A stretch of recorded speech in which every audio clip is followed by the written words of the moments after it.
आता पाहूया टॉप 9 शहरांमधल्या बातम्या।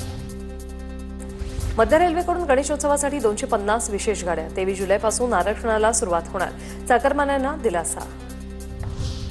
नाशिकमध्ये प्रदूषणात 16% वाढ, शहरात सुरू असलेल्या बांधकामांमुळे हवेच्या गुणवत्तेवर परिणाम, हवेचा निर्देशांक वाढून 92 वर।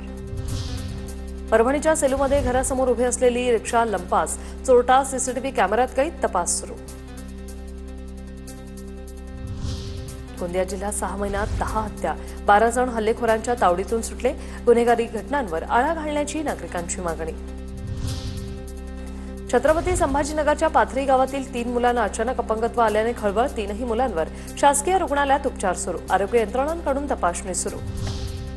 परभणीत 10 महिने उलटूनही फरार संस्था चालकांचा शोध लागेना, पोलिसांच्या 9 पथकांद्वारे संस्था चालकाचा शोध सुरूच।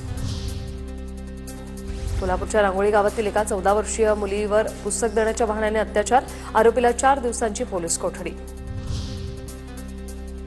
बीडमध्ये प्रेमसंबंधांमुळे 21 वर्षीय तरुणाला मारहाण, तरुणाचा उपचारादरम्यान मृत्यू, प्रेयसीच्या नातेवाईकांकडून तरुणाला मारहाण, 5 जणांवर तलवाडा पोलीस ठाण्यात गुन्हा दाखल, गेवराई तालुक्यातील गंगावाडीमधील घटना।